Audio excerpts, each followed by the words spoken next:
ইউসুফ নবী ওই সময় কোনো কথা বলেছিলেন? বলেন বলেন। জবাব দেননি। কারণ জবাব দিলে এই সময় এই ক্রেতা যিনি আছেন এই আব্দুল মালিক নামে এই লোকটা চলে যাবে। পরবর্তীতে 10 ভাই মিলে এতক্ষণ তো কুয়ায় ফেলেছিল, এবার মাটির নিচে দেবে। কেউ জানবেও না যে আমি মারা গেছি। কারণ মরুভূমির ভেতরে মানুষ মেরে বালি সরিয়ে যদি ওই জায়গায় পুঁতে রেখে দেয়, সমান করে দেয়, কেউ জানবে না যে ওখানে মানুষ মাটি দেওয়া আছে। সুতরাং তার চাইতে আমার এই লোকটার সাথে মিশরে চলে যাওয়া ভালো, অন্তত বেঁচে তো থাকতে পারবো। আজও তামাম দুনিয়ায় তাকান, মুসলমানদের উপরে যে দোষগুলো দেওয়া হচ্ছে যে এরা সন্ত্রাসী, এটা কি সত্য? তামাম দুনিয়ার সবচাইতে বড় সন্ত্রাসী ইহুদিরা। আর ওরাই মিডিয়ার মাধ্যমে ছড়িয়েছে যে মুসলমানেরা সন্ত্রাসী।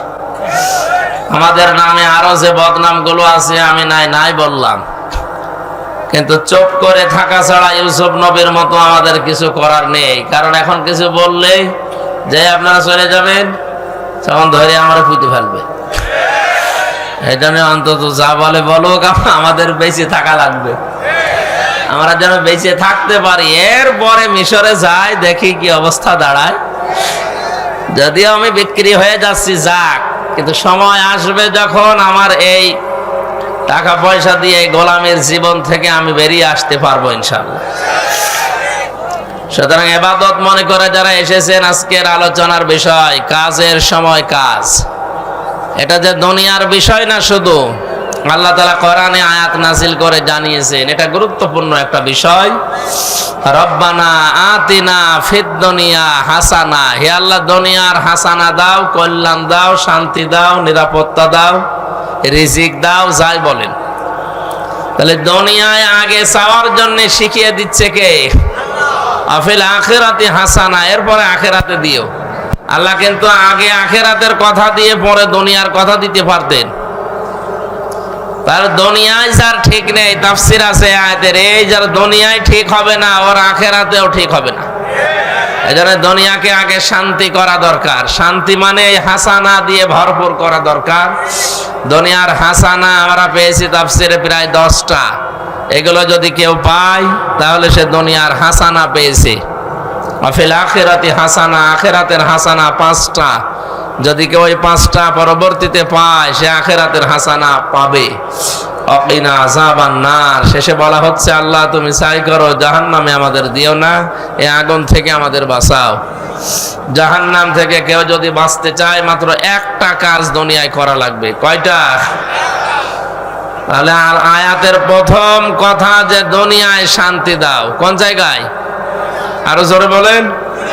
পৃথিবীতে শান্তি পেতে হলে কাজে থাকা লাগবে। কাজ এটা হওয়া লাগবে আবার আল্লাহর নির্দেশ মতো। শুধু কাজ কারবার যারা করে, কাজে কোনো কষ্ট নেই, আপনি কি এটা ভাবেন? কষ্ট আছে। যাকাত ভিত্তিক অর্থনীতির মাধ্যমে যে মানুষগুলো সম্পদ অর্জন করে, এ কাজেও কষ্ট নেই, আছে। 2টা কাজেই কষ্ট আছে। একটা দেখানো পথ হচ্ছে আল্লাহর, আর একটা দেখানো পথ হচ্ছে শয়তানের। আমরা যেহেতু মানুষ, আল্লাহর সৃষ্টির সেরা, আমরা গোলাম আল্লাহর, দাস আল্লাহর, বান্দা আল্লাহর, এজন্য আমরা দেখানো পথে চলবো আল্লাহ। শয়তান আমাদের প্রকাশ্য দুশমন বা শত্রু। শত্রুর সাথে দুশমনের সাথে যে আচরণ করা লাগে, আমরা ইনশাআল্লাহ এখন থেকে তাই করব। অনেকে মনে করে শয়তান মানে ওই সে আজাজিল শয়তান, ওই। পৃথিবীতে আর শয়তান নেই। ইন্নাল মুবাযযিরিনা কানু ইখওয়ানা শায়াতিন ওয়া কানা শাইতানু লিরাব্বিহি কাফুরা। এই পৃথিবীতে যারা অপচয় করে তারা শয়তানের ভাই। কোরআন পড়ে আপনি এমন একটা আয়াত দেখাতে পারবেন না যে বড় বড় গুনাহ করেছে কিন্তু শয়তানের ভাই বলে আল্লাহ আখ্যা দিয়েছে আমি পাইনি। এই শুধু একটা গুনার কারণে। যারা অপচয় করে এরা কি? বলেন কত বড় কঠিন বিষয় এটা, অথচ অপচয় আজ দেদারসে চলছে। আল্লাহ এই কথা বলে শেষ করে দেননি। আল্লাহ নিজে প্র্যাকটিক্যাল মানুষকে অপচয় করেন না সেটা দেখিয়েছেন। বিজ্ঞান আজ প্রমাণ করছে মানুষের এই খাবার খাবার পর পাকস্থলীতে যেটা হজম হয়, একটা পিত্ত রস ওখান থেকে তৈরি হয়ে ওই খাবারের উপরে যখন পড়ে ফোঁটা ফোঁটা হয়ে, তখন খাবারগুলো হজম হতে সাহায্য করে। এত দামি জিনিস এটা যদি না পড়ে আপনার খাবার হজম হবে না। বিজ্ঞান প্রমাণ করছে এই রসটা তৈরি হতে শরীরের বিভিন্ন নির্যাস দিয়ে আল্লাহ এই রসটা বানায়। অনেক দামি জিনিস এটা। এজন্য যতক্ষণ আপনার পেটে খাবার থাকে ফোঁটা ফোঁটা করে ওইটা পড়ে, খাবার বন্ধ হয়ে গেলে অটোমেটিক মেশিনের মতো ওটা বন্ধ হয়ে যায়। যেহেতু ওটা খাবার হজম করার জন্য লাগে, খাবার না থাকলে ওইটার দরকার নেই। এত দামি জিনিস খাবারের নির্যাস দিয়ে ওটা বানানো হয়। আমার আল্লাহ এটা অপচয় করবেন, নষ্ট করবেন, এই জন্য আল্লাহ এটা অটোমেটিক বন্ধ করে দিয়েছেন। দুনিয়ার মানুষকে জানিয়েছে তোমরা আর যাই করো অপচয় করবা না, আমি নিচে অপচয় করি না। আমালিনা মা ইয়াহদিয়াল্লাহু ফালা মুদিল্লা লাহু ওয়া মা ইউদ্লিল ফালা হাদিয়া লাহু ওয়া নাশহাদু আল্লা ইলাহা ইল্লাল্লাহু ওয়াহদাহু লা শারীকা লাহু ওয়া আশহাদু আন্না মুহাম্মাদান আবদুহু ওয়া রাসূলুহু আল্লাযী আরসালাহু বিল হাক্কি বাশীরান ওয়া নাযীরান ওয়া দাঈয়ান ইলাল্লাহি বিইذনিহি ওয়া সিরাজাম মুনীরা। فقد قال الله تعالى في كلامه المجيد وبرهانه التوحيد أعوذ بالله من الشيطان الرجيم بسم الله الرحمن بسم الله الرحمن الرحيم يا أيها الذين آمنوا إذا نودي للصلاة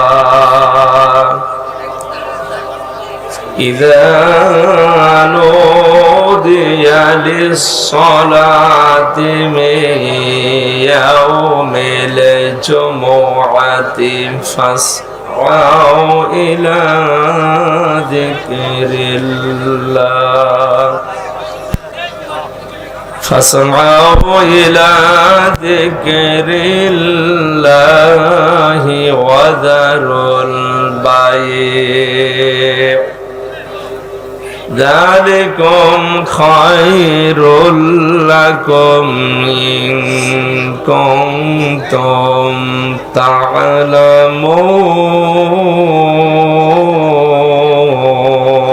تعلمون فإذا قضيت الصلاة فانتشروا في الأرض وابتغوا من فضل الله واذكروا الله كثيرا لعلكم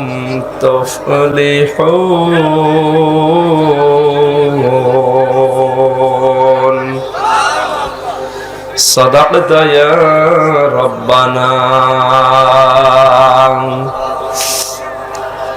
عن أبي هريرة رضي الله تعالى عنه قال قال النبي صلى الله عليه وسلم الكاسب حبيب الله رواه ابن ماجه. وقال تعالى في شان رسوله وما زادهم إلا إيمانا وتسليما. اللهم صل على محمد وعلى آل محمد كما صليت على إبراهيم وعلى آل إبراهيم إنك حميد مجيد اللهم بارك على محمد وعلى آل محمد كما باركت على إبراهيم وعلى آل إبراهيم إنك حميد مجيد الحمد لله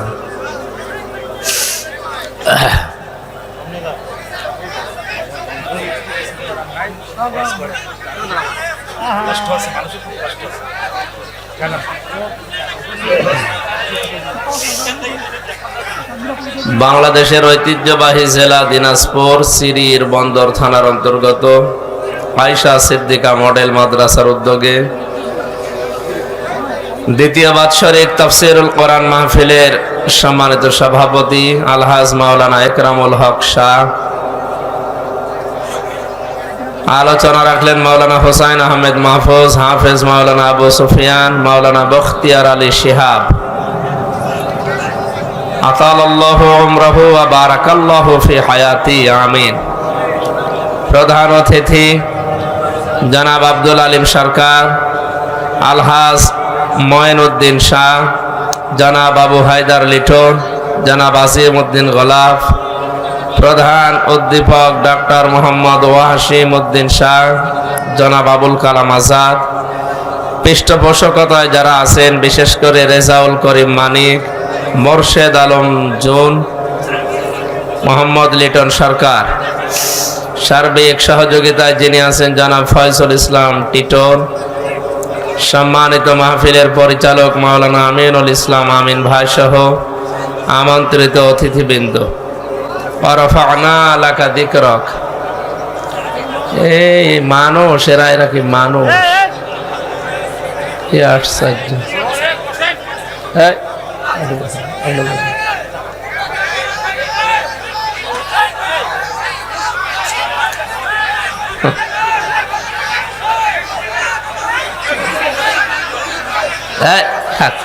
একটু আরো চিল্লাম, গলায় সার জ্বর আছে, চিল্লাম। নেন নেন নেন, 1 মিনিট সময় দিলাম, খালি চিল্লাম।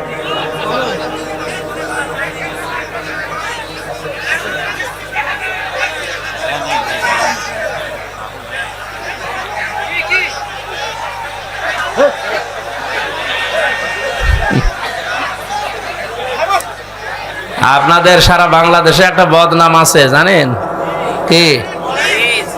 এমনি এমনি বলে,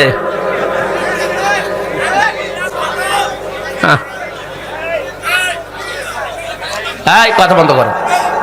এখানে দাঁড়িয়ে আছেন কি? বসেন, ওখানে বসেন। কথা বলবেন না, না দেখা গেলে শোনেন, কথা বলার দরকার নেই। না দেখা গেলে শুনবেন। আপনার জন্য যদি ডিস্টার্ব হয় কবিরা গুনাহ হবে আপনার। কোরআন শোনাও ফরজ, চুপ থাকাও ফরজ।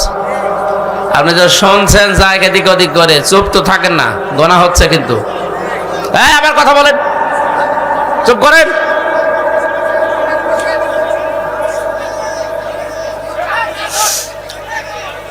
মঞ্চে বসা ওলামা ইকরাম, সামনে বসা মুসলমান ভাইরা, পর্দার আড়ালের সম্মানিতা মা এবং বোনেরা, মাইক ভালো হয়নি, মাইকের আওয়াজ বাইরে দেওয়ার দরকার কি? আরে কার মাইক? কার? হ্যাঁ, আওয়াজ লাগবে আমার কানে, আপনারা মাইক বাইরে দিয়েছেন কেন? হ্যাঁ ভাই, কথা বলেন কেন? ওখানে বসেন না কেন? বসে পড়েন। এই ছেলে, এক থাপ্পড় দেবো, বসো তো সব।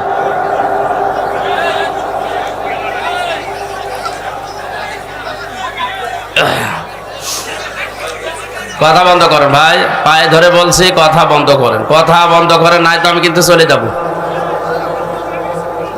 আর দেখেন, এবার কথা বলে আমি চলে যাব, সত্যি চলে যাব। কথা বন্ধ করেন। সামনে বসা মুসলমান ভাইরা, পর্দার সম্মানিতা মা এবং বোনেরা, প্রশাসনের ভাইরা, প্রাণ প্রিয় দিনাজপুরবাসী, দল মত নির্বিশেষে কোরআনের অনুষ্ঠানে আমরা এসেছি ইবাদত মনে করি। কি মনে করে? আমাদের বাস্তব অবস্থা হযরত ইউসুফ আলাইহিস সালামের মতো। হযরত ইউসুফ নবীকে যখন তার ভাইরা কুয়া থেকে এই মালেক নামে লোকটা তুলে বিক্রি করে দিচ্ছিল, যেই দোষগুলো ইউসুফ নবীর প্রতি দিয়েছে তার ভাইরা, একটা দোষও সত্য নয়। ভাইরা তাকে বিক্রি করার সময় বলেছিল, এ বাড়ি থেকে পালিয়ে যাচ্ছে আমাদের কাজের লোক, গোলাম, এর চরিত্র ভালো না, চুরি করার অভ্যাস আছে, এই জন্য ওকে আমরা বিক্রি করে দিচ্ছি গোপনে, আপনি যদি নিতে চান নিয়ে যান। এখন বলেন তো, যে দোষগুলো দিল, ও গোলাম ছিল, চোর ছিল, চরিত্র খারাপ ছিল? ইউসুফ নবী ওই সময় কোনো কথা বলেছিলেন? বলেন বলেন, জবাব দেননি। কারণ জবাব দিলে এই সময় হয়তো এই ক্রেতা যিনি আছেন, এই আব্দুল মালেক নামে এই লোকটা চলে যাবে। পরবর্তীতে 10 ভাই মিলে এতক্ষণ তো কুয়ায় ফেলেছিল, এবার মাটির নিচে দেবে, কেউ জানবেও না যে আমি মারা গেছি। কারণ মরুভূমির ভেতরে মানুষ মেরে বালি সরিয়ে যদি ওই জায়গায় পুঁতে রেখে দেয়, সমান করে দেয়, কেউ জানবে না যে ওখানে মানুষ মাটি দেওয়া আছে। সুতরাং তার চাইতে আমার এই লোকটার সাথে মিশরে চলে যাওয়া ভালো, অন্তত বেঁচে তো থাকতে পারবো। আজ তামাম দুনিয়ায় তাকান, মুসলমানদের উপরে যে দোষগুলো দেওয়া হচ্ছে যে এরা সন্ত্রাসী, এটা কি সত্য? তামাম দুনিয়ার সবচাইতে বড় সন্ত্রাসী ইহুদিরা, আর ওরা এই মিডিয়ার মাধ্যমে ছড়িয়েছে যে মুসলমানেরা সন্ত্রাসী। আমাদের নামে আরো যে বদনাম গুলো আছে আমি নাই বললাম, কিন্তু চুপ করে থাকা ছাড়া ইউসুফ নবীর মতো আমাদের কিছু করার নেই। কারণ এখন কিছু বললেই যে আপনারা চলে যাবেন, তখন ধরে আমরা পুঁতে ফেলবে। এই জন্য অন্তত যা বলে বলুক, আমাদের বেঁচে থাকা লাগবে, আমরা যেন বেঁচে থাকতে পারি। এরপরে মিশরে যাই, দেখি কি অবস্থা দাঁড়ায়। যদিও আমি বিক্রি হয়ে যাচ্ছি, যাক, কিন্তু সময় আসবে যখন আমার এই টাকা পয়সা দিয়ে গোলামের জীবন থেকে আমি বেরিয়ে আসতে পারবো ইনশাআল্লাহ। সুতরাং ইবাদত মনে করে যারা এসেছেন, আজকের আলোচনার বিষয় কাজের সময় কাজ। এটা যে দুনিয়ার বিষয় না শুধু, আল্লাহ তাআলা কোরআনে আয়াত নাযিল করে জানিয়েছেন, এটা গুরুত্বপূর্ণ একটা বিষয়। রব্বানা আতিনা ফিদ দুনিয়া হাসানা, হে আল্লাহ দুনিয়ার হাসানা দাও, কল্যাণ দাও, শান্তি দাও, নিরাপত্তা দাও, রিজিক দাও, যাই বলেন। তাহলে দুনিয়ায় আগে চাওয়ার জন্য শিখিয়ে দিচ্ছে কে? আফিল আখিরাতি হাসানা, এরপরে আখিরাতে দিও। আল্লাহ কিন্তু আগে আখিরাতের কথা দিয়ে পরে দুনিয়ার কথা দিতে পারতেন। তার দুনিয়ায় যার ঠিক নেই, তাফসীর আছে আয়াতের, এই যার দুনিয়ায় ঠিক হবে না, ওর আখিরাতেও ঠিক হবে না। এজন্য দুনিয়াকে আগে শান্তি করা দরকার। শান্তি মানে হাসানা দিয়ে ভরপুর করা দরকার। দুনিয়ার হাসানা আমরা পেয়েছি তাফসীরে প্রায় 10টা। এগুলো যদি কেউ পায় তাহলে সে দুনিয়ার হাসানা পেয়েছে। আফিল আখিরাতি হাসানা, আখিরাতের হাসানা 5টা। যদি কেউ ওই 5টা পরবর্তীতে পায়, সে আখিরাতের হাসানা পাবে। অকিনা আযাবান নার, শেষে বলা হচ্ছে আল্লাহ তুমি চাই করো জাহান্নামে আমাদের দিও না, এই আগুন থেকে আমাদের বাঁচাও। জাহান্নাম থেকে কেউ যদি বাঁচতে চায়, মাত্র একটা কাজ দুনিয়ায় করা লাগবে। কয়টা? তাহলে আয়াতের প্রথম কথা যে দুনিয়ায় শান্তি দাও, কোন জায়গায়? আরো জোরে বলেন। পৃথিবীতে শান্তি পেতে হলে কাজে থাকা লাগবে। কাজ এটা হওয়া লাগবে আবার আল্লাহর নির্দেশ মতো। শুধু কাজ কারবার যারা করে, কাজে কোনো কষ্ট নেই, আপনি কি এটা ভাবেন? কষ্ট আছে। যাকাত ভিত্তিক অর্থনীতির মাধ্যমে যে মানুষগুলো সম্পদ অর্জন করে, এ কাজেও কষ্ট নেই, আছে। 2টা কাজেই কষ্ট আছে। একটা দেখানো পথ হচ্ছে আল্লাহর, আর একটা দেখানো পথ হচ্ছে শয়তানের। আমরা যেহেতু মানুষ, আল্লাহর সৃষ্টির সেরা, আমরা গোলাম আল্লাহর, দাস আল্লাহর, বান্দা আল্লাহর, এজন্য আমরা দেখানো পথে চলবো আল্লাহর। শয়তান আমাদের প্রকাশ্য দুশমন বা শত্রু। শত্রুর সাথে দুশমনের সাথে যে আচরণ করা লাগে, আমরা ইনশাআল্লাহ এখন থেকে তাই করব। অনেকে মনে করে শয়তান মানে ওই সে আজাজিল শয়তান, ওই। পৃথিবীতে আর শয়তান নেই। ইন্নাল মুবাযযিরিনা কানু ইখওয়ানা শায়াতিন ওয়াকানা শাইতানু লিরাব্বিহি কাফুরা। এই পৃথিবীতে যারা অপচয় করে তারা শয়তানের ভাই। কোরআন পড়ে আপনি এমন একটা আয়াত দেখাতে পারবেন না যে বড় বড় গুনাহ করেছে কিন্তু শয়তানের ভাই বলে আল্লাহ আখ্যা দিয়েছে আমি পাইনি। এই শুধু একটা গুনার কারণে যারা অপচয় করে এরা কি বলেন বলেন, কত বড় কঠিন বিষয় এটা, অথচ এই অপচয় আজ দেদারসে চলছে। আল্লাহ এই কথা বলে শেষ করে দেননি, আল্লাহ নিজে প্র্যাকটিক্যাল মানুষকে অপচয় করেন না সেটা দেখিয়েছেন। বিজ্ঞান আজ প্রমাণ করছে মানুষের এই খাবার পর পাকস্থলীতে যেটা হজম হয় একটা পিত্ত রস ওখান থেকে তৈরি হয়ে ওই খাবারের উপরে যখন পড়ে ফোঁটা ফোঁটা হয়ে তখন খাবারগুলো হজম হতে সাহায্য করে। এত দামি জিনিস এটা যদি না পড়ে আপনার খাবার হজম হবে না। বিজ্ঞান প্রমাণ করছে এই রসটা তৈরি হতে শরীরের বিভিন্ন নির্যাস দিয়ে আল্লাহ এই রসটা বানায়, অনেক দামি জিনিস এটা।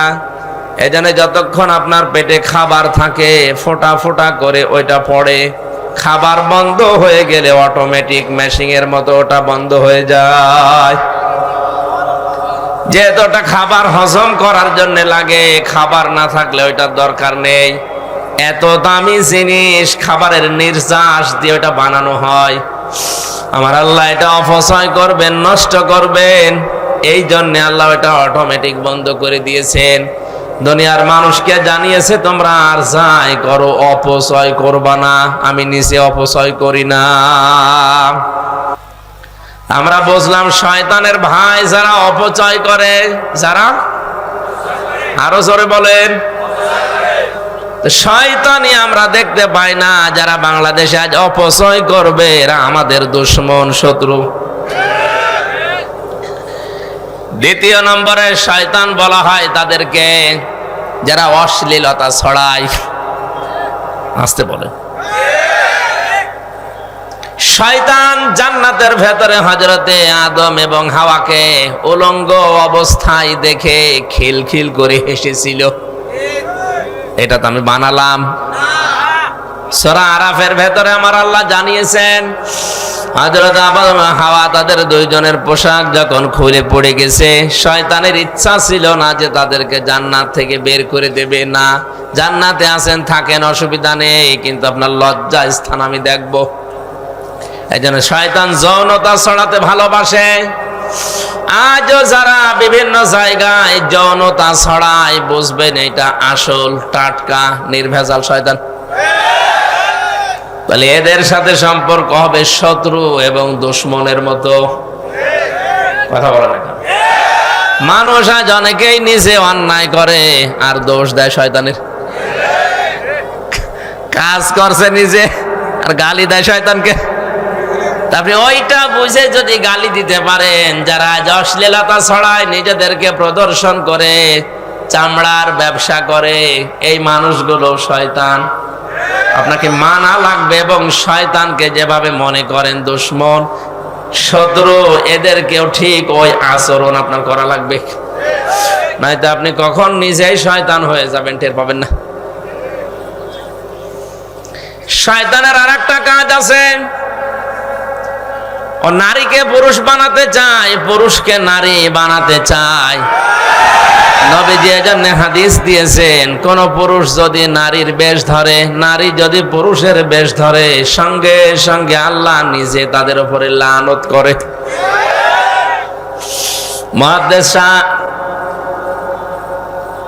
মাহমুদুল হাসান দেওবন্দি, ওনার নামটা মুহাদ্দিসে দেহলভী রহমতুল্লাহ আলাইহি, গভীর রজনীতে তিনি কোরআনে কারিম পড়ছিলেন, সূরা ইয়াসিন তেলাওয়াত করছেন। তার বাড়ির উপর দিয়ে দুইটা জিন যাচ্ছিল। কোরআনে কারিমের মধুর আওয়াজ শোনার পরে তাদের চলার গতি তারা থামিয়ে দিয়েছে। মুহাদ্দিস সাহেবের তেলাওয়াত শুনছে, শুনতে শুনতে নিজেরা হারিয়ে গেছে, নিজেদের আকৃতি পর্যন্ত তারা পাল্টিয়ে সর্পের রূপ ধারণ করেছে। জিনদের অভ্যাস হচ্ছে ওরা 24 ঘন্টার ভেতরে যে কোনো এক সময় হয় সাপ, নাই বিড়াল, এগুলো হওয়াই লাগবে ওদের। এই জন্য রাতের বেলা অনেকে বের হওয়ার পরে কালো বিড়াল যারা দেখেন, সবগুলো কালো বিড়াল না, ওগুলো দুই একটা জিনও আছে। ওগুলো দেখলে আপনি একেবারে সরাসরি যদি দেখেন বলবেন আস্তাগফিরুল্লাহ অথবা লা হাওলা ওয়ালা কুওয়াতা ইল্লা বিল্লাহ। আর একটু বেশি পারলে আয়াতুল কুরসি পড়ে বুকে ফু দিয়ে নেবেন, নয়তো যদি দুষ্ট হয় আপনার একটা ক্ষতি করে দেবে। মুহাদ্দিস সাহেব নামাজ শেষ করার পরে ঘরের ভেতরে তাকিয়ে দেখলেন দুইটা সাপ খেলা করছে। পাশে গিয়ে বললেন, তোমরা যদি জিন হও চলে যাও, কারণ উনি জানে জিনেরা সর্পের রূপ ধারণ করে। একবার, দুইবার, তিনবার বলার পরে ওরা জায়গায় দাঁড়িয়ে আছে। উনি মনে করলেন এটা না সাপ হবে। ঘরের থেকে লাঠি এনে পিটিয়ে মেরে ফেললেন জায়গায়। এই জিনদের বাবা মা, তাদের খবর হয়ে গেছে সন্তান কোথায়। অনুসন্ধান করতে করতে এসে মুহাদ্দিস সাহেবের ঘরের ভেতরে পেয়েছে। মুহাদ্দিসকে সহ দুইটা সন্তান মরা নিয়ে গেছে তার নিজেদের দেশে জিনদের। লক্ষ লক্ষ জিনেরা আছে, এটা তাফসিরে হাক্কানিতে পাবেন আপনি। আমি শিক্ষার জন্য বলছি। লক্ষ লক্ষ জিনদের সামনে জিনের পিতা ডাক দিয়ে বললেন, মুহাদ্দিস সাহেব, আপনি আমার দুইটা সন্তানই পিটিয়ে মেরে ফেলেছেন। আমি ইচ্ছা করলে কোরআনের নির্দেশ অনুযায়ী আপনাকেও মেরে ফেলতে পারি। কারণ কেউ যদি কাউকে হত্যা করে তার তিনটা শরত আছে। এক নম্বরে তাকে মেরে ফেলা লাগবে। দুই নম্বরে ওই লোকটা যদি জরিমানা দিয়ে দিয়ত দিয়ে তার পরিবারস্থ লোকদের কাছে ক্ষমা নিয়ে নেয়, এটার দ্বারা তার মাফ হবে। আমাদের দেশে মানুষ হত্যা করার জন্য যে ফাঁসির অর্ডার দেওয়া হয়, 30 বছর জেল দেওয়া হয়, এটা কিন্তু কোরআনের নিয়ম না। আমি বহু মানুষকে এই 3টা বছর জেলে থাকা অবস্থায় মার্ডার মামলার আসামি দেখেছি।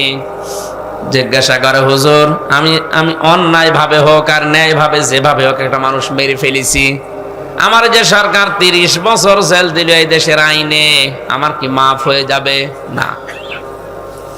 আপনি যাকে মারলেন এর বিনিময়ে এক কথা হচ্ছে আপনাকে মেরে ফেলা লাগবে।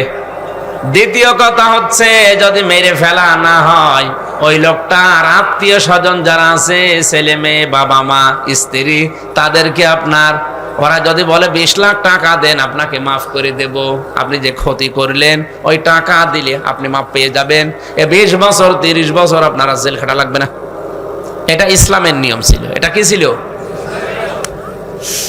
কোরআনে কারীম আয়াত শোনালেন জিনেরা,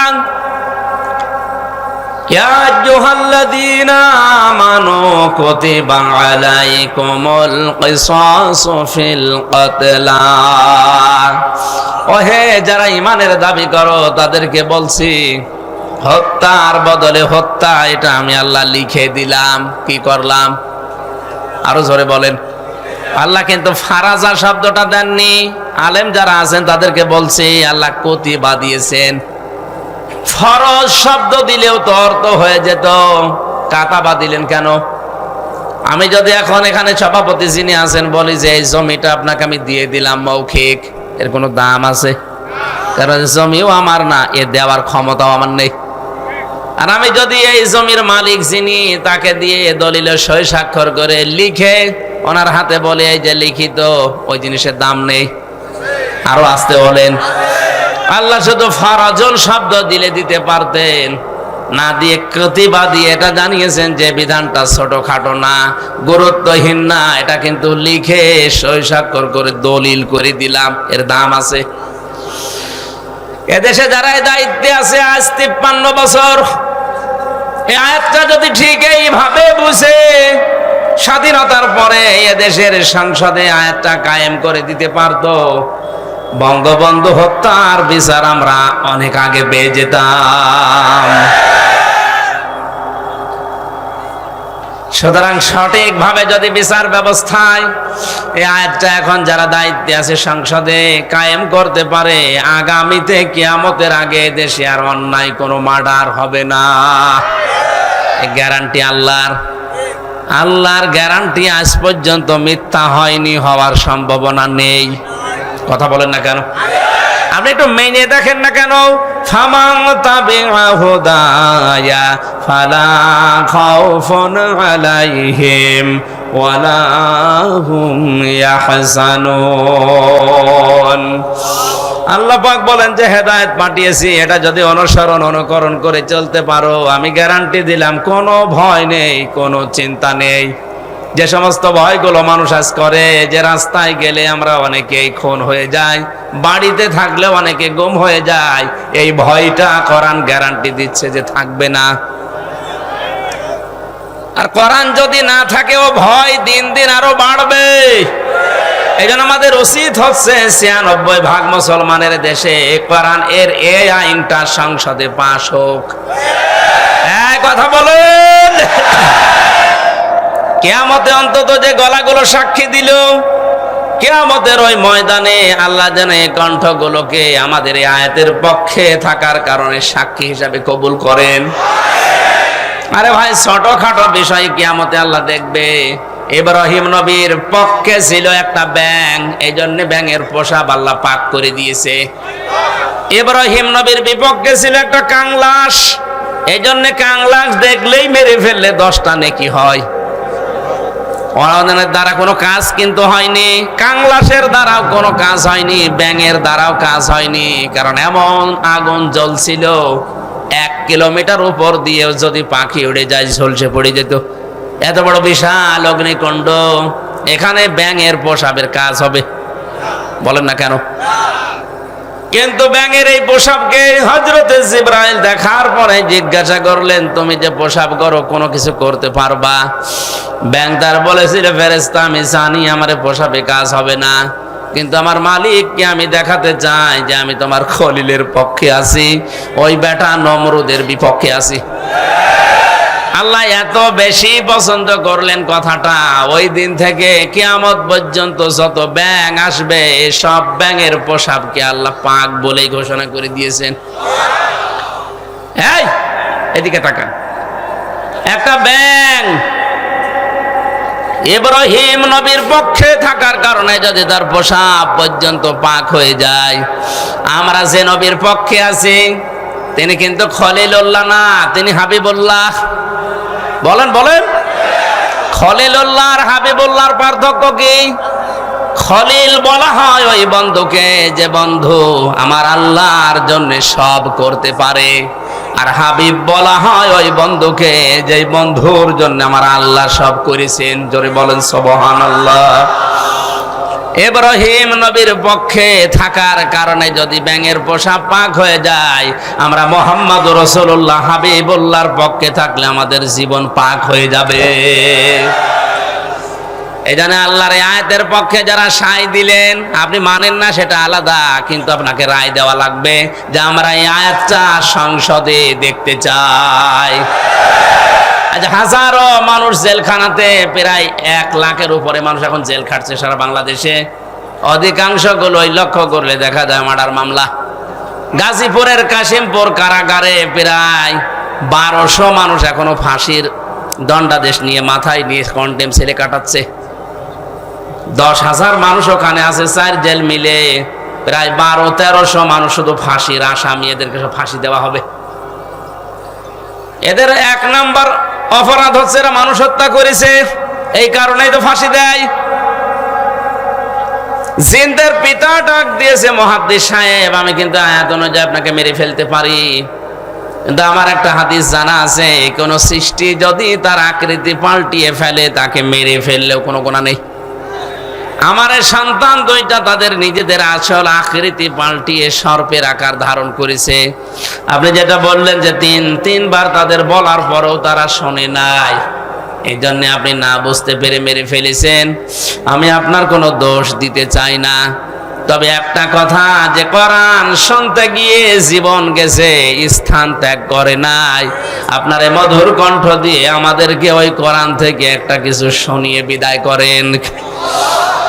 মুহাদ্দিস শাহ ওয়ালিউল্লাহ দেহলভী রহমাতুল্লাহ আলাইহি তার মধুর কণ্ঠ দিয়ে কোরআনের সবচাইতে সুন্দর সূরা যেটা সূরা রহমান তেলাওয়াত করে শোনালেন, আর রহমানু আল্লামাল কুরআন খলাকাল ইনসানা আল্লামাহুল বায়ান।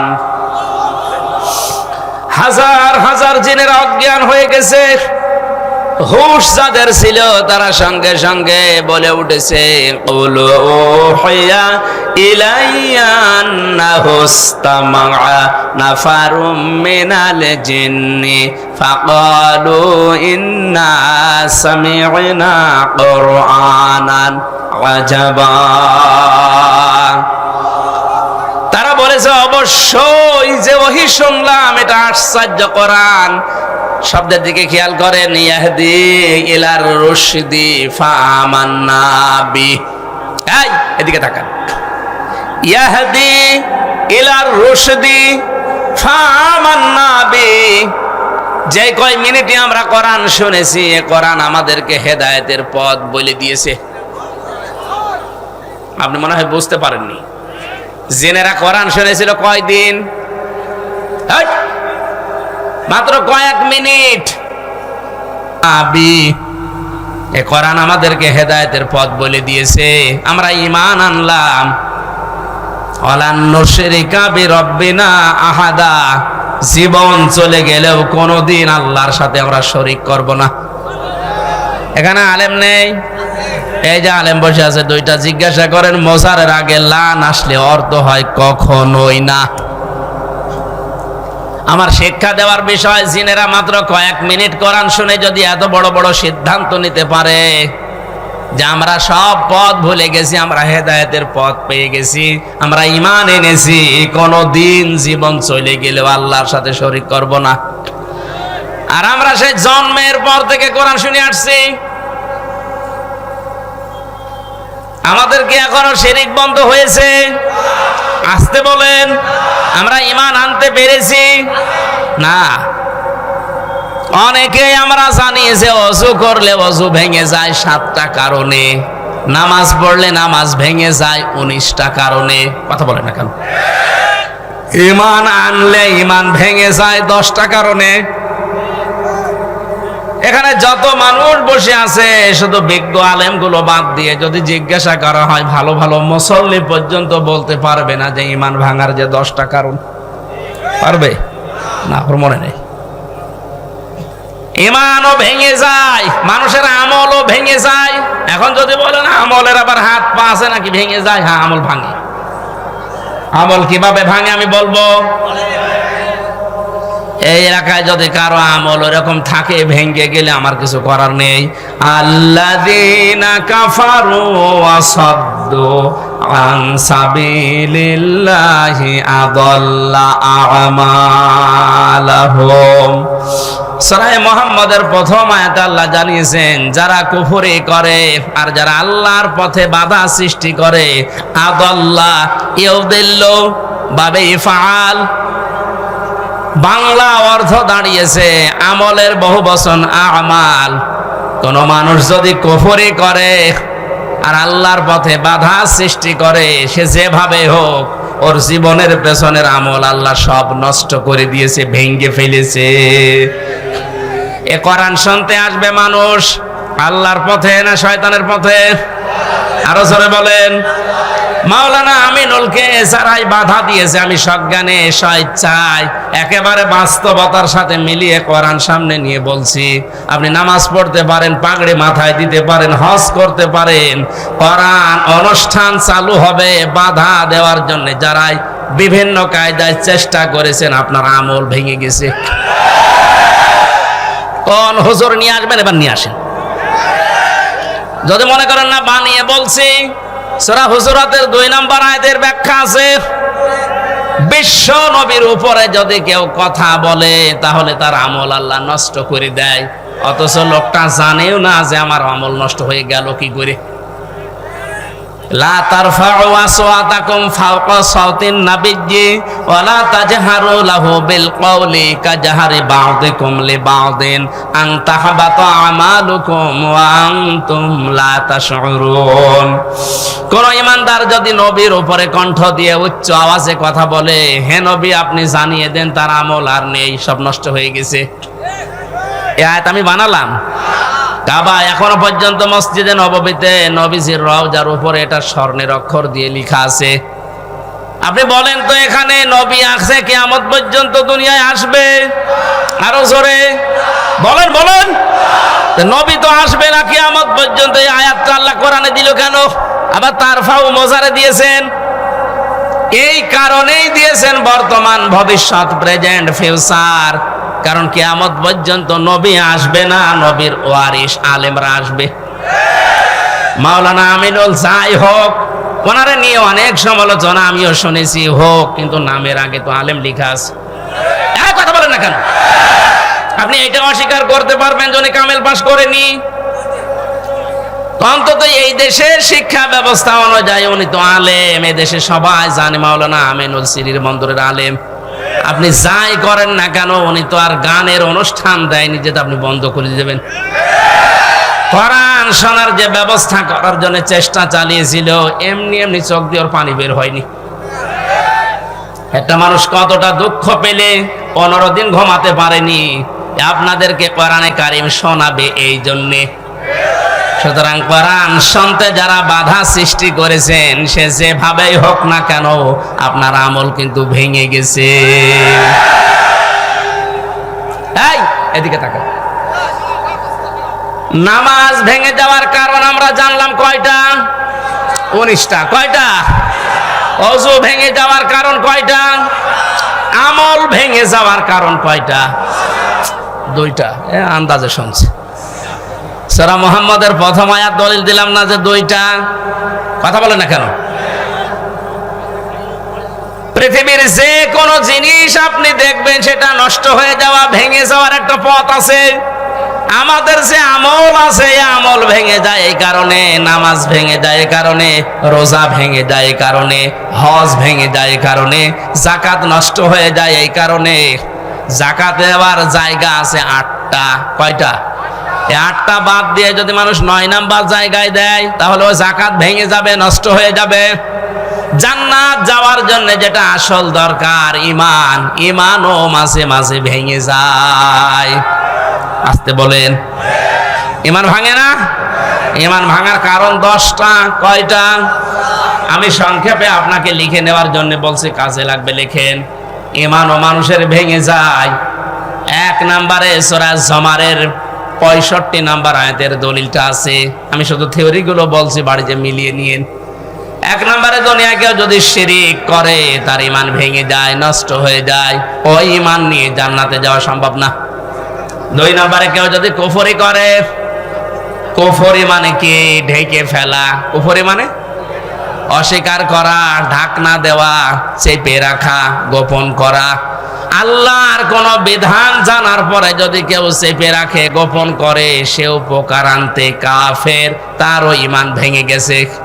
আর এইটা বাংলাদেশে এখন বেশি। 3 নম্বরে কেউ যদি নেফাকি করে, মুনাফিকি করে। এই আপনি মানুষ নাকি? কি দাঁড়িয়ে থাকবেন আপনি? আপনি শুনতে পাচ্ছেন না? এমনি এমনি আপনাদের নাম মফেজ দিয়েছে, এমনি এই কারণে দিয়েছে। সব এই জেলায় আর কোন অনুষ্ঠান নিবা না। পাগল ছাগলের এলাকায় এসে মরলাম। একটা জিনিস বোঝাতে 14 জায়গায় ঝামেলা করছে। এই আপনি কি দেখবেন কি? হ্যাঁ, শোনা যাচ্ছে না আপনার? আমার আওয়াজ শোনা যাচ্ছে না? আপনার জন্য সারা জেলা বদনাম হয়ে যাচ্ছে রংপুর বিভাগের। রোগ দেখতে এসেছে। কি দেখবেন কি? আমার কি দেখবেন? আমার কি দেখার মতো কিছু আছে? 3 বছর জেলে থেকে দেখছেন না কি অবস্থা?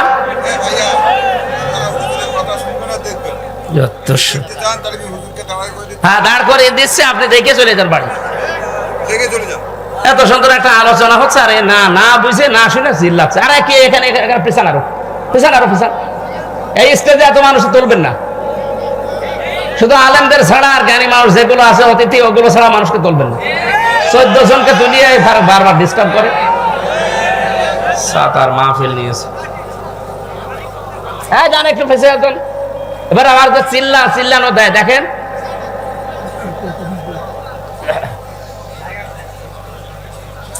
হ্যাঁ যান ওটা আর বলবো না, যান ওটা বাদ দিয়ে দিন।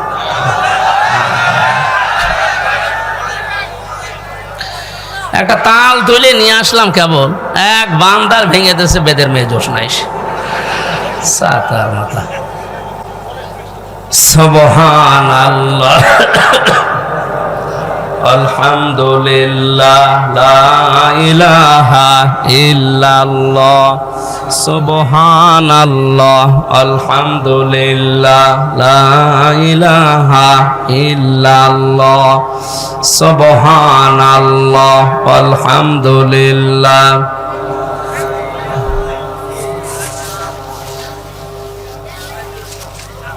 এবার তো আওয়াজ দেন না, আমি যে জিকির করতে বললাম কি আওয়াজ দেন না কেন? সুবহানাল্লাহ আলহামদুলিল্লাহ লা ইলাহা ইল্লাল্লাহ সুবহানাল্লাহ। এটা দেওয়াই ভালো ছিল, ভেতরে ঘেমে যাচ্ছে।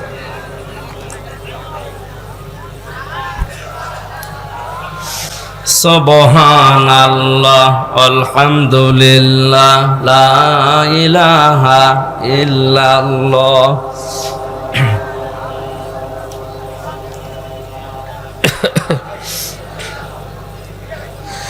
দাও খোদা দাও আমায় আবার ওমার দারাজ দিল, দাওয়ালির মতো বীর সেনানি জাগাতে নিখিল। দাও খোদা দাও আমায় আবার ওমার দারাজ দিল। হামজাকে দাও ঘরে ঘরে জীবন দিতে অকাতরে, হামজাকে দাও ঘরে ঘরে জীবন দিতে অকাতরে। আবার কাবা ভাঙতে এলে পাঠাওয়া বাবিল, দাও খোদা দাও আমায় আবার ওমার দারাজ দিল। সচ্চা ঈমান দিয়ে পাঠাও শত সাহাবা, যাদের দেখে বিশ্ব আবার বলুক মারহাবা। আবার পাঠাও আবু বকর, ফিতনা ফাসাদ শোক সমর, অনড় পাহাড় সম দাও সে মনের মিল। দাও খোদা দাও আমায় আবার ওমার দারাজ দিল।